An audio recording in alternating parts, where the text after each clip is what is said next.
하이델베르크 교리문답 40주 이제 6계명 질문 105번에서 107번까지 내용은 우리 살인하지 말라라는 10계명의 내용을 나누도록 하겠습니다.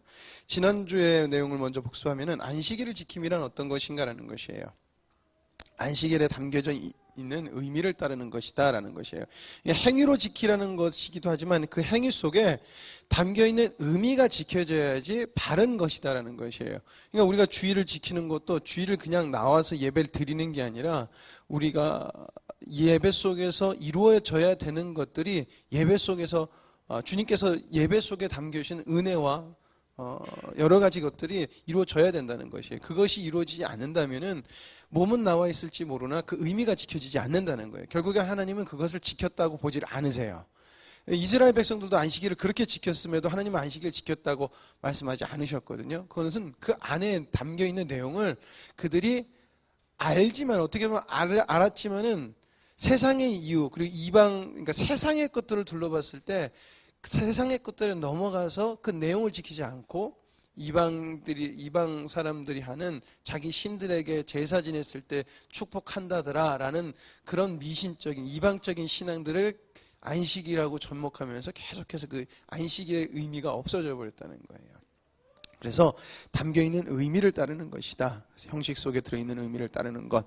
두 번째가 주님과 동행하여서 안식을 누리게끔 하나님은 그 속에 두셨다는 거예요. 그러니까 안식하는 자, 그러니까 주님 안식일을 지키는 자는 주님 안에서 안식할 수 있도록 해 두신 거예요. 자, 그래서 그리고 다음이 부모 공경의 의무였습니다. 예. 부모를 공경해야 되는 이유는 부모의 권위는 하늘로부터 오는 권위이기 때문에 우리는 순종해야 된다는 것이에요. 그러니까 이 권위는 하나님의 권위예요. 아빠의 권위가 아니라 하나님의 권위다라는 것입니다. 그러면은 누가 부모냐는 것을 다시 질문해야 돼요. 육신적인 부모는 물론이요, 바로 영적인 나를 이끌어주는 분들이 또 우리의 영적 부모라는 거예요. 육신적 부모도 소중하지만 영적 부모도 같이 소중한 것이에요.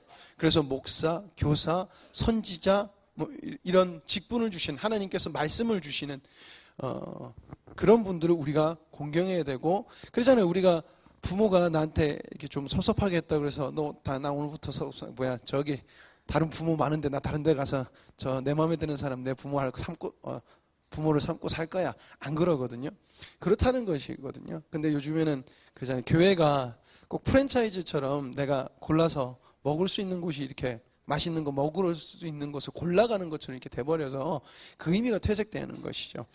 그래서 우리는 그러니까 하늘로부터 오는 그 권위에 반드시 순종해야 된다라는 것을 우리 지난주에 나눴습니다. 자, 이번 주의 질문의 핵심을 보면 성경에서 말하는 살인의 개념이에요. 그리고 우리가 알아야 될 살인의 개념이라는 것이에요. 이게 살인하니까 이게 좀 우리랑 거리 멀죠. 우리가 살인할 거라고 생각되는 사람이 거의 없기 때문에. 근데 이걸 살인이라고 아니라 사망에 이르는 것이라고 말을 하는 게 더 의미가 있을 것 같아요. 사망에 이르는 것. 사람이 죽는다는 그 의미도 있지만 여기는 그냥 단순히 사람을 죽이지 말라는 것 안에 들어가 있는 게 뭐냐면 사망에 이르게 하는 행동을 하지 말라라는 것이거든요. 사망에 이르게 하는 행동. 그래서 사망이라는 것을 좀 이렇게 개념으로 이해하는 것이 좀 더 나을 것 같다는 생각이 많이 듭니다. 자, 6계명 살인하지 말라입니다. 단순히 살인 행위만을 이야기하는 것이 아닙니다. 살인의 근원을 마음에 두지 말라는 하나님의 명령이 그 안에 들어있어요. 예. 그러니까 우리가 분내지 말아야 되는 게, 여러분 분을 내보시면요, 분이 자꾸 나요. 예. 그런 거라는 거예요. 그래서 그런 마음들 두지 말아라 라고 하나님께서 그 안에 두신 거예요. 그리고 영적으로도 우리가 지금 우리가 10계명을 볼 때 앞에서 4계명은 하나님을 위한 것, 그리고 뒤에 두 번째 부분은 이웃을 사랑하는 거잖아요. 이게 영적인 부분이라는 것이에요. 그러니까 단순하게 살인을 한다 안 한다가 아니라 우리가 어떻게 했을 때 영혼을 죽이는 일까지 하는가라는 것을 우리가 이번 시간에 함께 나눠볼 거라는 것입니다. 자, 성경에서 말하는 살인 범위 첫 번째가 몸을 죽이는 것이에요. 이것은 생명을 취하는 것이죠. 살아있는 생명을 마음대로, 인간의 생각대로, 인간의 어떤 이유로 취하는 것입니다. 생명을 죽이는 것. 근데 알아야 될 것은 생명을 취하는 권리는 오직 하나님께 있어요. 그러니까 생명이 죽고 생명이 살고는 하나님의 권위에 달려있는 것이 인간의 권위에 달려있지 않다는 것이에요. 근데 유럽이 점점 어떻게 되냐면 스위스가 그렇다고 그러잖아요. 스위스가 기독교 신앙의 가장 꽃을 피웠던, 신학의 꽃을 피웠던 것인데 그것이 지금 어떻게 바뀌었냐면은 스위스는 안락사가 허용된 나라예요. 그래서 자기 몸이 육체가 이제 사지를 쓸 수 없어서 난 더 이상 삶의 의미가 없다. 그래서 나는 내 스스로가 삶을 마감해야 되겠다라고 하면은요, 스위스에 있는 병원에서 그걸 신청하면 스위스 병원에서요 안락하게 죽여줘요. 그게 있어요. 진짜 그런 게 있어요. 근데 그게 지금 자꾸 서양에는 그것이 합법화되고 있어요. 왜냐하면 생명을 하나님께로 받았다고 이제 더 이상 생각하지 않는 거예요. 생명은 나의 것이라는 거예요. 인간 나의 고유의 것이기 때문에 자기가 알아서 그것을 스톱해도 된다. 불강력적인 육체의 그런 아픔이 있으면은 스톱해도 된다라는 그것이 지금 이제 우리가 말하는, 그러잖아요. 우리가 사회에 동경하는 사람, 서양 문화에도 되게 동경하잖아요. 우리나라 사람들이 생각보다. 근데 그 나라가 그렇게 가고 있다는 것이에요. 근데 생명은 하나님께서 주신 것이 우리가 생명을 좌지우지할 수 있는 것이 아니라는 것입니다. 그래서 우리의 생명도 하나님께 속해 있다는 것을 우리는 반드시 알아야 된다는 것입니다. 자, 간접살인이 있어요. 간접살인은 무엇이냐면은 살인을 도모하는 것이에요. 누구를 죽이려고 한다는 것을 도모하는 것이에요. 그러신 분 없겠죠. 그리고 복수예요. 복수. 영화 보면 그러잖아요. 내 부모의 원수 잘 만났다 그러면서 복수 이런 거 있죠. 예. 그리고 자살도 간접살인이라는 것입니다. 그리고 학대도 그와 같다는 것입니다. 학대는 좀 더 살펴보면 그런 것 같아요. 자기 학대와 타인의 학대가 있는 것 같습니다. 자기가 아닌, 어떻게 보면 자기에 가까이 있는 사람들을 학대하거나 학대하고, 그리고 자기는 자기 몸을 해서 자기 몸을 상하게 하는 거예요. 근데 우리는 자기를 학대한다는 생각을 잘 안 해요. 근데 이렇게 보면 이해가 될 것 같습니다. 우리 몸은 하나님의 영광을 위해 쓰임 받도록 하나님께서 우리에게 주신 선물이에요. 그래서 우리는 우리의 육체가 건강할 수 있도록 우리 몸을 살펴야 돼요. 그런데 계속해서 세상적 욕심과 나의 이생이 아니한 것 때문에 내가 계속해서 내 몸을 과로 이상으로 쓴다고 하면은, 이상으로 쓰는 것조차도 자기 학대라는 것이에요. 그러니까 하나님이 주신 그 역할에 벗어난 것이에요. 그래서 우리 몸은 하나님께 영광을 돌리는 곳에 사용돼야 된다라는 것이에요. 그리고 타인도 우리가 학대해서는 안 된다는 것이에요. 좀 부족하고 그랬다고 막 멸시하고 괄시하고, 그래서 요즘에 그런 핍박에 못 견뎌서 사람들이 자살도 하고 막 그러잖아요. 그런 것은 절대 안 된다는 것입니다. 자, 여러분, 분명히 살인의 행위 문제가 아니라 믿음과 주권의 문제라는 걸 알아야 돼요. 특히나 이 문제에 대해서 많이 하죠. 자살에 대해서, 자살한 사람이 천국 갈 수 있습니까? 라는 질문들을 굉장히 많이 받잖아요. 근데 성경에서 자살하면 지옥 가라는 말이 없어요. 그쵸? 근데 자살하면 지옥 가라는 말을 하면 행위로 구원받는 것이 돼요. 이게 뭐냐면은, 자살하는 사람은 그 행위가 문제가 아니라 믿음과 주권이 자기에게 있다는 거예요. 그러니까 그 사람의 믿음은 인정해 줄 수 없다는 것이에요. 그가 아무리 잘했을지라도 그의 생명의 주권이 누군지를 아는 사람은 절대 자기의 생명을 스스로 취할 수 없다는 것이에요. 자, 성경에서 말하는 살인 두 번째, 영혼을 죽이는 것입니다. 몸을 죽이는 것, 그리고 이제 영혼을 죽이는 것이에요. 자, 이것을 생각으로 하는 살인이다라고 말할 수 있습니다. 이웃을 미워하는 거예요. 미운 사람 생기면 이상하게 계속 미워요.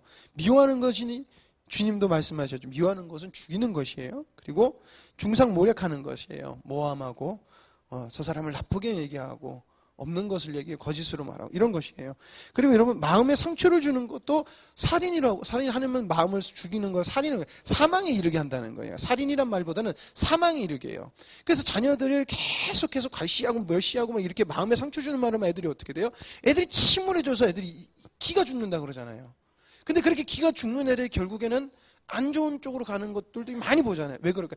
그 영혼이 사망에 이르게 한다는 것이에요. 자, 그래서 악하게 말하는 것, 나쁘게 말하는 것. 그래서 우리가 표현을 해도 아주 좀 예쁘게 아름답게 하는 것이 굉장히 좋을 것 같습니다. 그래서 영혼을 죽인다는 것은 영적 사망에 이르게 하는 것이다 라는 것이에요. 이것은 육체를 죽이는, 하나님께 봤을 때는 육체를 죽이는 것이나 영혼을 죽이는 것이나 하나님은 동일하게 보신다는 것이에요. 어떻게 보면 영혼을 죽이는 것에 대해서 하나님은 더 분노하신다는 것이에요. 왜냐하면 영혼을 죽여서 하나님을 멀리 가게 하니까. 그러니까 우리 그리스도인이 함부로 정죄하면 안 된다는 것이에요. 자, 군대 문제가 요즘 대두가 됐잖아요. 그래서 뭐죠? 양심적 그 병을 기피하는 자들에게는 군대 의무를 그러면은 군대가 아닌 다른 대체 복무를 해주겠다. 그래서 그렇게 됐는데 왜 그래요? 여호와 증인들이 왜 그래요? 살인이라는 것 때문에 그런 거거든요. 살인이라는 것들이 그 사람들은 그 십계명을 중요시 여기기 때문에 살인은 절대 안 되는 것이에요. 근데 그 사람들이 모르는 것이 뭐냐면은 하나님께서 주신 그 의무를 모른다는 것이에요. 자, 극한의 상황에서 방어와 전쟁은 생명을 보호하는 것이에요. 그래서 군대라는 것은 생명을 지키는 수단이에요. 성경에도 보면은 구약에도 십계명을 주신 구약 시대에도 이방인이 쳐들어왔을 때는 군대라는 것이 조직이 돼서 이방인들을 침략해서 싸워서 전투에서 이겼어요. 그 안에 살인이 들어가요. 그렇죠? 근데 그 여호와 증인들은 자의대로 그걸 해석하는 거예요. 군대는 살인하는 도구이기 때문에 안 된다는 것이에요. 근데 군대라는 것은 하나님께서 허용하신 것이라는 것입니다. 왜냐하면 극한의 상황과 방어와 생명을 보호하는 것에 있어서 하나님은 생명을 보호하기 위해서 군대를 만드셨다는 것입니다. 그래서 우리가 알아야 되는 건 국방의 의무는 내 가족과 내 나라를 사랑하는 것이에요. 계속 그래서 뭐 빠지려고 그냥 넘어가서 그래서 우리가 나라와 민족을 위해서 기도할 때 국방을 위해서도 군대를 위해서도 기도해야 되는 것이 하나님이 우리에게 주신 것이기 때문에 그렇습니다. 자, 그리고 사고로 인한 살인은 어떡합니까? 라는 것이에요. 구약에 보면 사고로 인한 살인을 하나님께서 판결하실 때 도피성으로 부지 중에 사람을 죽이게 되는 사람을 그럼 어떡합니까? 왜냐하면 구약에서는 사람을 죽인 사람은 자기 생명으로 갚아야 되기 때문에 그럼 죽는 게 사형이 형이에요. 그러면은 잡히지 않고 도피성으로 도피하는 거예요. 그러면은 도피성에 있는 동안 자기가 살인을 해서 도피성에 숨어 있는 동안 대제사장이 자기가 들어갔을 때 대제사장이 죽는 날까지 그 도피성에서 나가지만 않으면 돼요. 나가면은 누가 죽여도 상관을 안 해요. 그 사람은 사람을 죽인 것을 아니게 그냥 그 살인 죄를 안 받게 되는 거예요. 근데 대제사장이 죽은 다음에 나오는 사람은 무죄라는 것이에요. 그러니까 이건 뭐냐면은 부지 중이지만 자기가 처벌도 받는 동시에 보호도 받는 것이에요.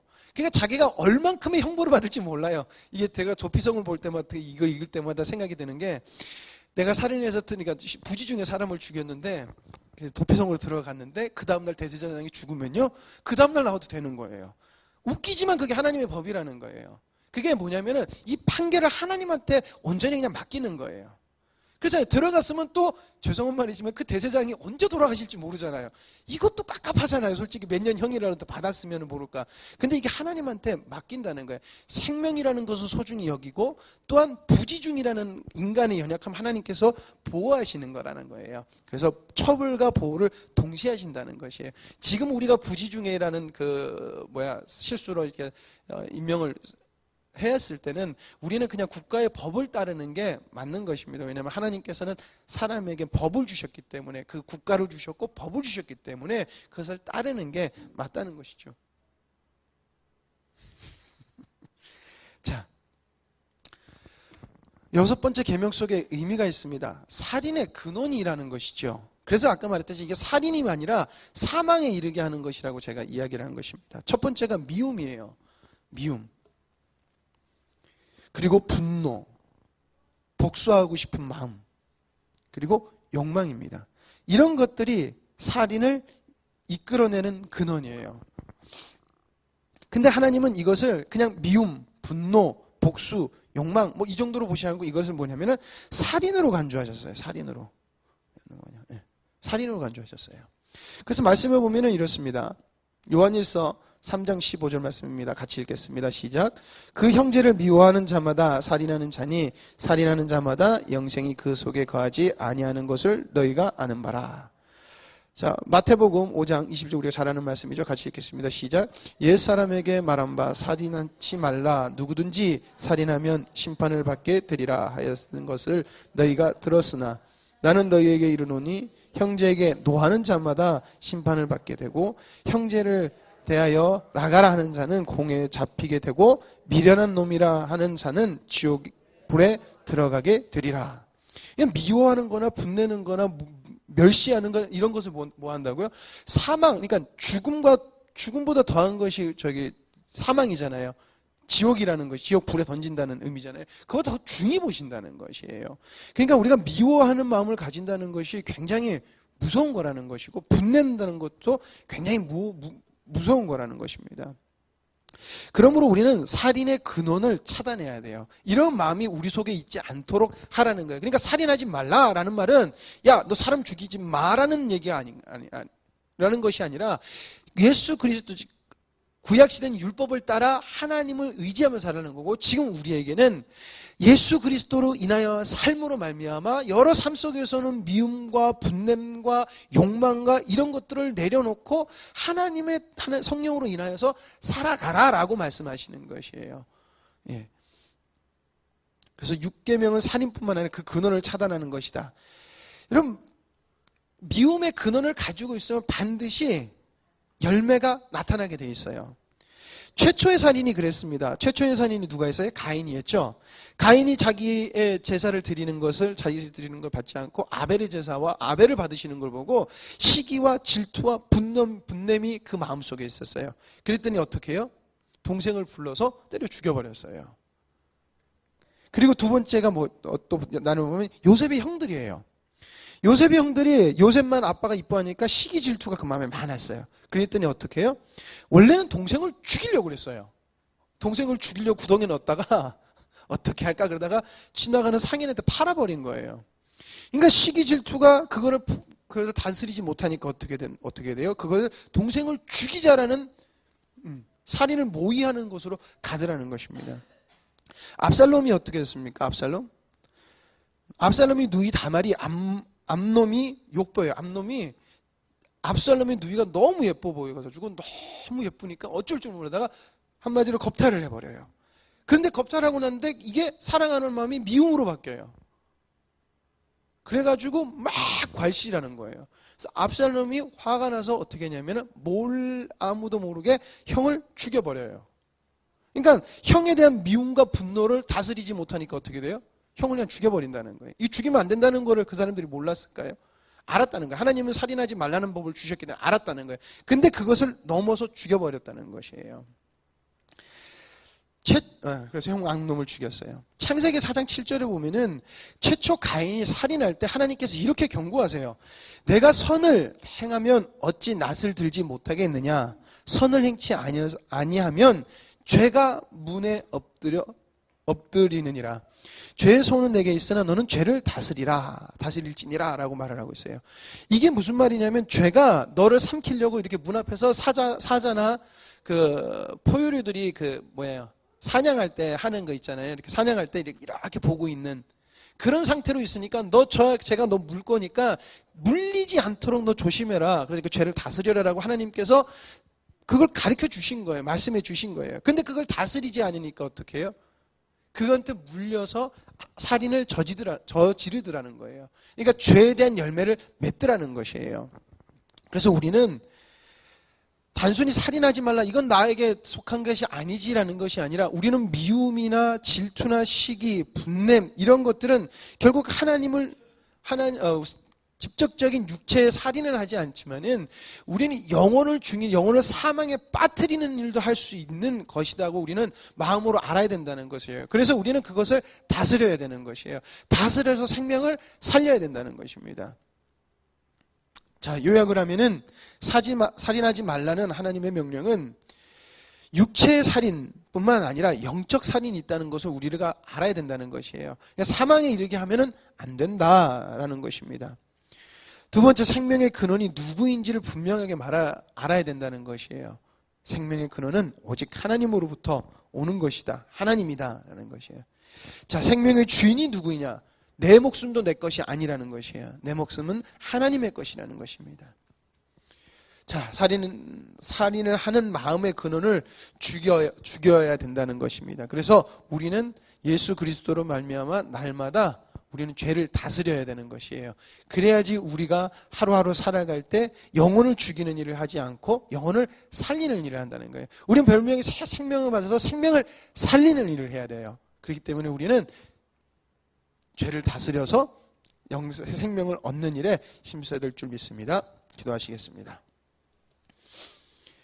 하나님 아버지 감사합니다. 저희들에게 계속해서 말씀해 주시고 지금까지 인도해 주니 주님 감사합니다. 하나님 아버지 오늘 또 살인하지 말라는 내용으로 저희들이 말씀을 나눠봤습니다. 하나님 저희들이 부지 중에 하나님 미워하고 시기하고 질투하는 것으로 그리스도의 생명을 나타내는 것이 아니라 사망을 나타내진 않는가 하나님 이 시간 돌이켜봅니다. 하나님 정말 주님의 은혜를 받은 자로서 하나님 은혜 받은 자답게 살아가게 하시고 사랑받은 자로서 사랑하며 살게 하여 주시옵소서. 하나님 아버지 생명을 살리는 자 되게 하시고 하나님 아버지 조금이라도 생명을 하나님 해하거나 영혼을 하나님 낙심케 하는 자들 되지 않도록 주님 인도하여 주시옵소서. 날마다 주님으로 인하여 살아감으로 하나님 죄를 다스리는 자 되게 하여 주시옵소서. 모든 것을 주님께 맡겨오며 예수님의 이름으로 기도드렸습니다. 아멘.